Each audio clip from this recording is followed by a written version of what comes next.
into her eyes. Why did it not rain? The day draped about her like a dirty, steaming rag. Beyond the tall brick wall, dozens and dozens of smokestacks spewed multicolored clouds, the one directly behind the main gates belching brilliant yellow. The air burned her throat as she said, "We'll try one more time." Fear turned to anger. "You crazy! These soldiers, they hurt you!" She swiped at her face. "One more busload, then we leave." The interpreter kicked at a stone and stomped away, muttering angrily in Cantonese. Gloria remained standing in the middle of a parking lot several hundred yards wide. The unpaved lot was dotted with signs in Chinese, all for buses to various outlying villages. There were hundreds of rusting signs. Red dust floated over the uneven, potholed surface. Her clothes were stained, her face and hands sweat-sticky and layered with grit. Gloria could feel the soldier's hostile gaze. She had never felt so exposed. All her careful plans, all her months of scheming, all her urgings and zeal, she could not recall a single thing beyond the rising cloud of dismay. They had arrived too late. Gloria had planned to set off from Hong Kong before dawn. She had contracted for a car and driver through the hotel and an interpreter through the agency. She had told the driver, but not the interpreter, where they were going. The interpreter had arrived 2 hours late, sullen and sleepy in his sharkskin suit, his dull fatigue turning fast to irritation and then to angry fear when he finally learned where they were headed.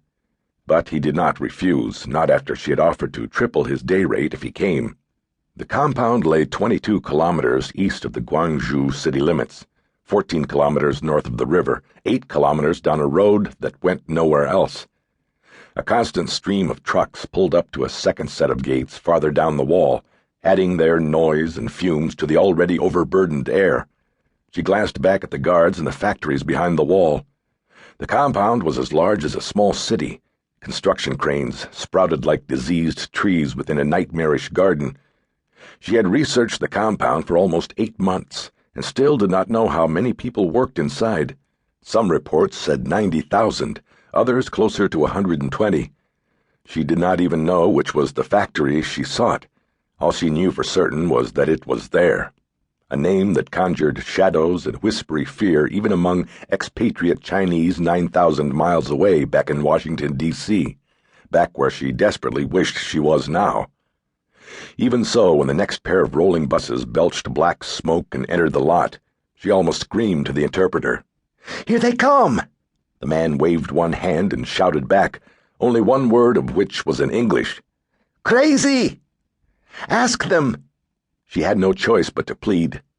"Just this group, then we go." That turned the man around. "Go Hong Kong now? Just this one group more." The buses were ancient and scarred and dusted a uniform brownish gray. They rolled and dipped toward the gates and halted almost directly in front of Gloria. She shouted to the interpreter, "Please!" The man walked over and stood before the bus doors, his shoulders slumped in resignation. Only this time the disembarking passengers neither chattered nor looked his way as he started his speech. Instead, their eyes were locked upon the gates.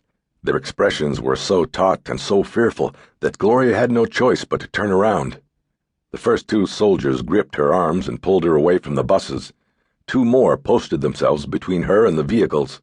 The interpreter had instantly vanished. The arriving workers dispersed almost as swiftly. Gloria shouted, "I'm an American citizen." Another man stepped in close, as diminutive as the others but younger and dressed in civilian clothes. "So, American citizen, who sent you? United Nations? Red Cross?" "Nobody." Behind the man stood another civilian, bigger and older. The second man had the shape of a bull on 2 legs, huge arms, no neck, flattened face, eyes as hard as the young man's voice. "What? You just some little tourist? You come to ask questions about Factory 101? "I'm a student at Georgetown University." Wishing she could control her voice, remove the wavering tone. "I'm researching labor practices in China." "Student? You student?" He said something to the soldiers. The 2 who weren't holding her arms walked over. One ripped the purse from her shoulder, the other frisked her with rudely probing hands. "I'm an American citizen. You can't—" "You be quiet."